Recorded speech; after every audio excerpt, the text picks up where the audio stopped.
Climax ತಲುಪಿದ ಮೊದಲ ಹಂತದ ಮತಯುದ್ಧ. ಮೊದಲ ಹಂತದ ಮತದಾನಕ್ಕೆ ಕರ್ನಾಟಕ ರೆಡಿಯಾಗಿದೆ. 2 ಹಂತದಲ್ಲಿ ಕರ್ನಾಟಕದಲ್ಲಿ ಲೋಕಸಭೆ ಚುನಾವಣೆ. ನಾಳೆ ಮೊದಲ ಹಂತದ ಮತದಾನ, 2ನೇ ಹಂತದ ಮತದಾನ ಮೇ 7ಕ್ಕೆ ನಡೆಯುತ್ತೆ. ಈಗ ಮೊದಲ ಹಂತದ ಮತದಾನಕ್ಕಾಗಿ ಕರ್ನಾಟಕ ರೆಡಿಯಾಗಿದೆ. 14 ಕ್ಷೇತ್ರಗಳಲ್ಲಿ ವೋಟಿಂಗ್ ನಡೆಯುತ್ತೆ. 14 ಕ್ಷೇತ್ರ, 247 ಅಭ್ಯರ್ಥಿಗಳ ಭವಿಷ್ಯ ನಾಳೆ ನಿರ್ಧಾರವಾಗುತ್ತೆ. ನಿನ್ನೆ ಬಹಿರಂಗ ಪ್ರಚಾರಕ್ಕೆ ತೆರೆ ಬಿದ್ದಿದೆ. ಮನೆ ಮನೆ ಪ್ರಚಾರವನ್ನ ಅಭ್ಯರ್ಥಿಗಳು ಈಗ ಮಾಡ್ತಿದ್ದಾರೆ. 14 ಕ್ಷೇತ್ರಗಳಲ್ಲಿ 1.5 ತಿಂಗಳ ಕಾಲ ಅಬ್ಬರದ ಪ್ರಚಾರವನ್ನ ನಡೆಸಿದಂತಹ ಅಭ್ಯರ್ಥಿಗಳು ನಿನ್ನೆ ಬಹಿರಂಗ ಪ್ರಚಾರ ಅಂತ್ಯ ಆಗಿದೆ. ಅಭ್ಯರ್ಥಿಗಳು ಈಗ ಮನೆ ಮನೆ ಪ್ರಚಾರವನ್ನ ನಡೆಸಿದ್ದಾರೆ. ನಿನ್ನೆ ಸಂಜೆಯಿಂದ 14 ಕ್ಷೇತ್ರದಲ್ಲಿ ಅಬ್ಬರದ ಬಹಿರಂಗ ಪ್ರಚಾರಕ್ಕೆ ತೆರೆ ಬಿದ್ದಿದ್ದು ಮನೆ ಮನೆ ಪ್ರಚಾರದಲ್ಲಿದ್ದಾರೆ ಅಭ್ಯರ್ಥಿಗಳು. ನಿನ್ನೆ ಸಂಜೆ 6 ಗಂಟೆಯಿಂದಲೇ 14 ಕ್ಷೇತ್ರದಲ್ಲಿ ನಿಷೇಧಾಜ್ಞೆ ಜಾರಿಯಲ್ಲಿದೆ. 14 ಕ್ಷೇತ್ರಗಳಲ್ಲಿ ಅಭ್ಯರ್ಥಿಗಳಿಂದ ಮನೆ ಮನೆ ಪ್ರಚಾರ ಶುರುವಾಗಿದೆ.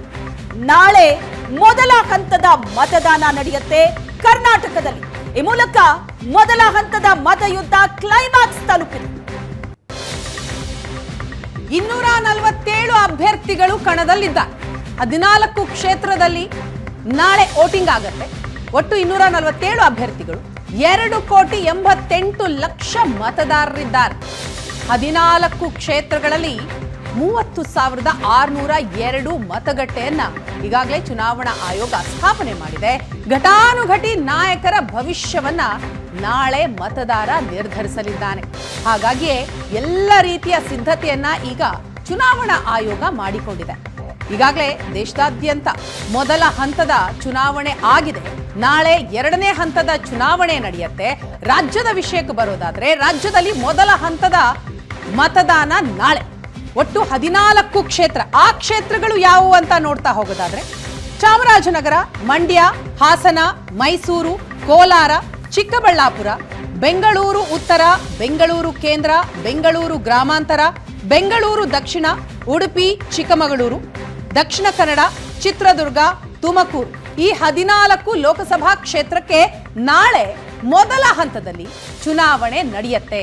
ಹಾಗಾಗಿ ಎಲ್ಲ ರೀತಿಯ ಸಿದ್ಧತೆಗಳಾಗಿದೆ. ಮತ್ತೊಂದು ಕಡೆ ಅಭ್ಯರ್ಥಿಗಳು ನಿನ್ನೆ ಬಹಿರಂಗ ಪ್ರಚಾರವನ್ನ ಕೊನೆಗೊಳಿಸಿದ್ದಾರೆ. ನಿನ್ನೆ 5 ಗಂಟೆಗೆ ಮೊದಲ ಹಂತದ ಬಹಿರಂಗ ಪ್ರಚಾರಕ್ಕೆ ತೆರೆ ಬಿದ್ದಿದೆ. ಇನ್ನೇನಿದ್ರೂ ಕೂಡ ಮನೆ ಮನೆ ಪ್ರಚಾರ ಅಷ್ಟೇ.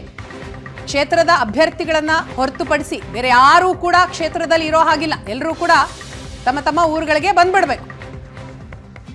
ಎಲ್ಲರೂ ಕೂಡ ಬಂದಿದ್ದಾರೆ.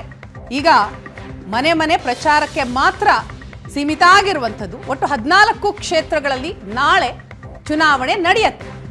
ಕ್ಲೈಮ್ಯಾಕ್ಸ್ ಹಂತಕ್ಕೆ ಬಂದು ತಲುಪಿದೆ ಮೊದಲ ಹಂತದ ಮತಯುದ್ಧ.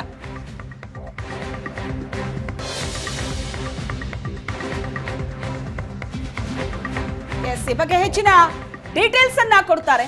ಮಂಡ್ಯದಿಂದ ನಮ್ಮ ಪ್ರತಿನಿಧಿ ನಂದನ್ ಸಂಪರ್ಕದಲ್ಲಿದ್ದಾರೆ. ಉಡುಪಿಯಿಂದ ಶಶಿಧರ್ ನೇರ ಸಂಪರ್ಕದಲ್ಲಿ ಜಾಯ್ನ್ ಆಗಿದ್ದಾರೆ. ಮೊದಲನೇದಾಗಿ ಮಂಡ್ಯ ಚಿತ್ರಣ ಹೇಗಿದೆ ಅಂತ ನೋಡೋದಾದ್ರೆ, ಮಂಡ್ಯದಲ್ಲಿ ನಂದನ್, ಯಾವ ರೀತಿಯಾದಂತಹ ಮನೆ ಮನೆ ಪ್ರಚಾರ ನಡೀತಾ ಇದೆ? ಯಾಕಂದ್ರೆ ಬಹಿರಂಗ ಪ್ರಚಾರಕ್ಕೆ ನಿನ್ನೆ ಅಷ್ಟೇ ತೆರೆ ಬಿದ್ದಿದೆ. ಇವತ್ತೇನಿದ್ರು ಮನೆ ಮನೆ ಪ್ರಚಾರವನ್ನ ಅಭ್ಯರ್ಥಿಗಳು ನಡೆಸ್ತಾ ಇದ್ದಾರೆ. ಅದರ ಜೊತೆಗೆ ನಾಳೆ ನಡೆಯುವಂತಹ ಮತದಾನಕ್ಕೆ ಮಂಡ್ಯ ಯಾವ ರೀತಿ ರೆಡಿ ಆಗಿದೆ?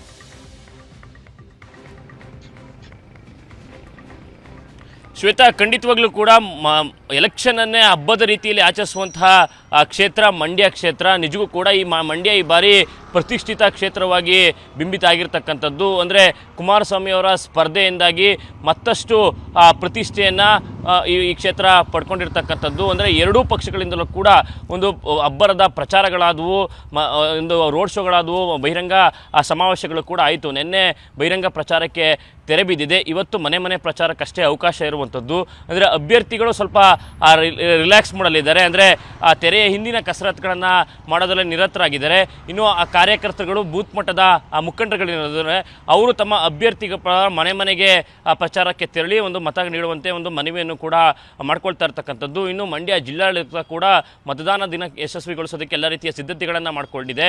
ಮಂಡ್ಯ ಜಿಲ್ಲೆಯ ಕ್ಷೇತ್ರ ವ್ಯಾಪ್ತಿಯಲ್ಲಿ 2076 ಮತಗಟ್ಟೆಗಳನ್ನು ನಿರ್ಮಾಣ ಮಾಡಲಾಗಿರ್ತಕ್ಕಂಥದ್ದು. ಮಂಡ್ಯ ಜಿಲ್ಲೆಯಲ್ಲಿ ಒಟ್ಟು 17,79,243 ವೋಟರ್ಸ್ ಇದ್ದಾರೆ.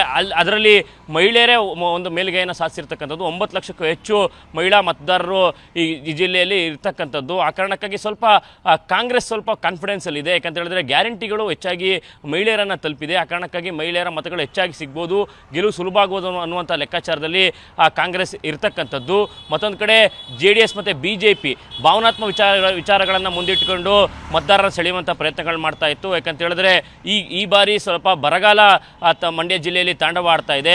ಬೆಳೆದ ಬೆಳೆಗಳಿಗೆ ಇನ್ನೂ ಕೂಡ ನೀರು ಸಿಕ್ಕಿಲ್ಲ. ಯಾಕಂದರೆ ನಾಲಾ ಆಧುನೀಕರಣ ಹೆಸರಲ್ಲಿ ಇನ್ನೂ KRS ಇಂದ ನೀರನ್ನು ಹರಿಸಲಾಗಿಲ್ಲ. ಅದೇ ವಿಚಾರಗಳನ್ನು ಮುಂದಿಟ್ಟುಕೊಂಡು ಮತದಾರನ ಸೆಳೆಯುವಂಥ ಪ್ರಯತ್ನವನ್ನು ಮೈತ್ರಿ ಅಭ್ಯರ್ಥಿ ಮಾಡ್ತಿರ್ತಕ್ಕಂಥದ್ದು. ಅಂದರೆ ನಾನು ಗೆದ್ದರೆ ಕಾವೇರಿ ಸಮಸ್ಯೆಗೆ ಒಂದು ಶಾಶ್ವತ ಪರಿಹಾರವನ್ನು ಕೊಡಿಸ್ತೀನಿ ಅನ್ನುವಂಥ ಭರವಸೆಗಳನ್ನು ಕೂಡ ಕೊಡ್ತಾ ಇರ್ತಕ್ಕಂಥದ್ದು. ಒಂದು ಕಡೆ ಗ್ಯಾರಂಟಿ ತಲುಪಿದೆ ಅನ್ನುವಂಥ ವಿಶ್ವಾಸದಲ್ಲಿ ಕಾಂಗ್ರೆಸ್ ಇದ್ದರೆ, ಒಂದು ಕಡೆ ಭಾವನಾತ್ಮಕ ವಿಚಾರಗಳಂದರೆ ಕಾವೇರಿ ವಿಚಾರದಲ್ಲಿ ನ್ಯಾಯ ಒದಗಿಸುವಂತಹ ವಿಚಾರಗಳನ್ನು ಜನರ ಮುಂದಿಟ್ಟು ಮತ ಕೇಳುವಂಥ ಪ್ರಯತ್ನವನ್ನು ಕುಮಾರಸ್ವಾಮಿ ಮಾಡ್ತಾ ಇರ್ತಕ್ಕಂಥದ್ದು. ಒಟ್ಟಾರೆಯಾಗಿ ಮಂಡ್ಯ ಕ್ಷೇತ್ರ ಸಾಕಷ್ಟು ಪೈಪೋಟಿಯನ್ನು ಪಡ್ಕೊಂಡಿದೆ.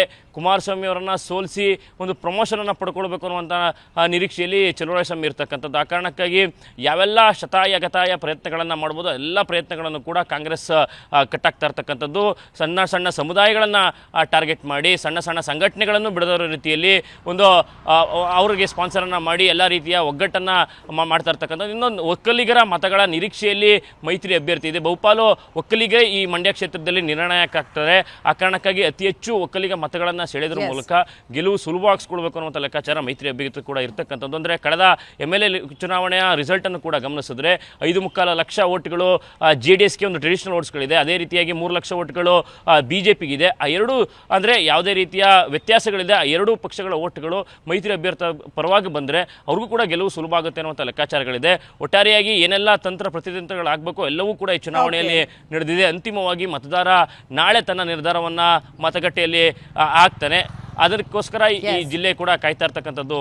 ಶ್ವೇತಾ, ಕಳೆದ ಬಾರಿಯ ಹಾಗೆ ಈ ಬಾರಿಯೂ ಕೂಡ ಮಂಡ್ಯ ಎಲ್ಲರ ಆಕರ್ಷಣೀಯ ಕ್ಷೇತ್ರ ಆಗಿರುವಂಥದ್ದು ಏನಾಗುತ್ತೆ, ಯಾಕಂತಂದ್ರೆ ಈ ಬಾರಿ ಮಾಜಿ CM ಕಣದಲ್ಲಿದ್ದಾರೆ. ಮತ್ತಷ್ಟು ಅಪ್ಡೇಟ್ಸ್ ಪಡಿತೀನಿ ನಂದನ್.